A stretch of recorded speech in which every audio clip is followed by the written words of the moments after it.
يا حامل القرآن قد خصك الرحمن يا حامل القرآن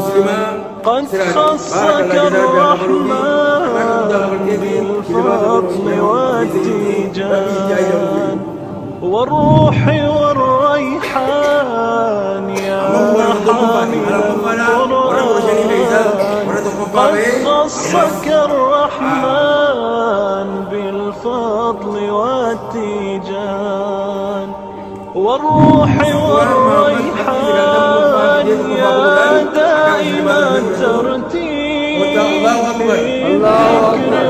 والتنزيل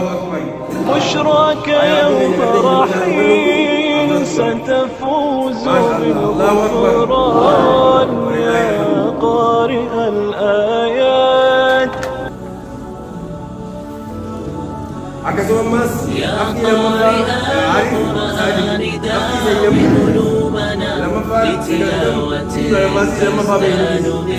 بالتجويد وسوف يفتح ألف باب للتقى ويفك عن نفسي أشاد جهودي اقرأ كتابنا أمتي معنا بمقامها المحمود يا قارئ القرآن إن قلوبنا عطشا إلى حوض الهدى المورود شرف مسامعنا بآيات الهدى وافتح منافذ دربنا المسدود وأقم من الإخلاص قصرا شامخا يدني إلى عينيك كل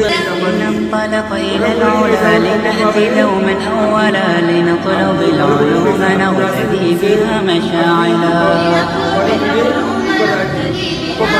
يا حامل القرآن قد خصك الرحمن بالفضل والتيجان والروح والريحان يا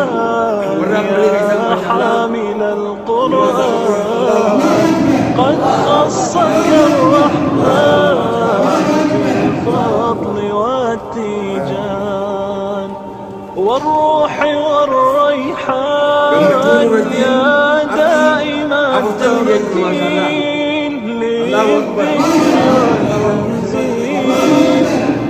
بشراك يوم رحيل ستفوز بالغفران يا قارئ الآيات الرحمن يهدينا به للصالحات وللمكارم والتقى نور على مر الزمان تألقا وأضاء للدنيا طريقا مشرقا وهدى من الرحمن يهدينا به للصالحات وللمكارم والتقى هذا كتاب الله أعذب منهج ونعم به من مورد لمن استقى قد صانه رب العباد بحفظه وحماه حتى لا يضيع ويخلقا طوبى لمن حفظ الكتاب بصدره فبدا وضيئا كالنجوم تألقا وتمثل القرآن في أخلاقه وفعاله فيه الفؤاد تعلقا وتلاه في جنح الدجى متدبرا والدمع من بين الجفون ترقرقا هذه صفات الحافظين كتابه حقا فكن بصفاتهم متخلقا يا حافظ القرآن رتل آيه فالكل أنصت للتلاوة مطرقا يا حافظ القرآن لست بحافظ حتى تكون لما حفظ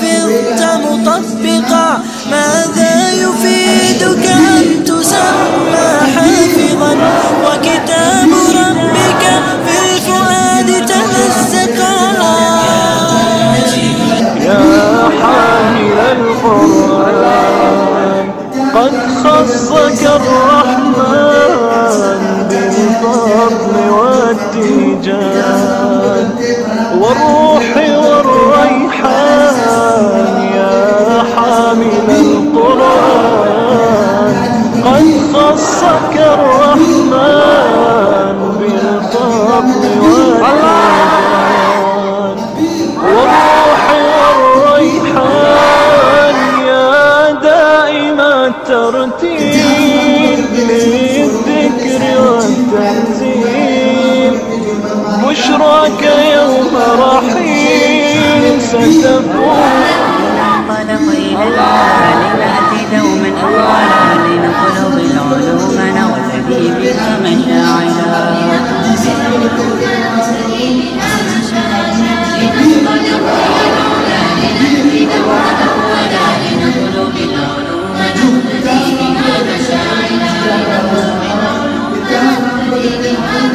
والكون شاءه الإله أن يكون معملا والمرء طول عمره مع شيخه عملا.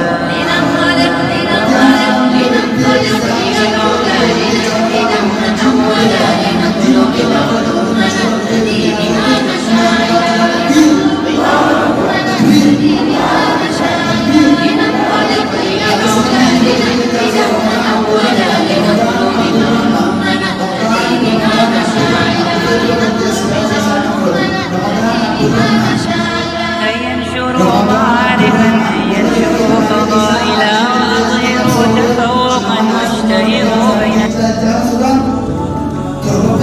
يا قارئ القرآن داوي قلوبنا بتلاوة تزداد بالتجويد يتلو فيفتح ألف باب للتقى ويفك عن نفسي أشد قيودي. اقرأ لتفهم أمتي معنى الهدى معنى بلوغ مقامها المحمود. يا قارئ القرآن إن قلوبنا عطشا إلى حوض الهدى المورود. شرف مسامعنا بآيات الهدى وافتح منافذ دربنا المسدود وأقم من يا حامل القرآن قد خصك الرحمن بالفضل والتيجان والروح والريحان يا حامل القرآن قد خصك الرحمن بالفضل والتيجان والروح والريحان يا دائم الترتيل للذكر والتنزيل بشراك يوم رحيل ستفوز بالغفران يا قارئ الآيات. بالله من الشيطان الرجيم. ومن الناس والدواب والأنعام مختلفا ألوانه كذلك إنما يخشى الله من عباده العلماء إن الله عليم غفور. إن الذين يتلون كتاب الله وأقاموا الصلاة وأنفقوا مما رزقناهم سرا وعلانية يرجون تجارة لن تبور ليوفيهم أجورهم ويزيدهم من فضله إنه غفور شكور. صدق الله العظيم. تكبير تكبير انطلق إلى العلا لنهدي دوما أولا لنطلب العلوم نغتدي بها مشاعرا.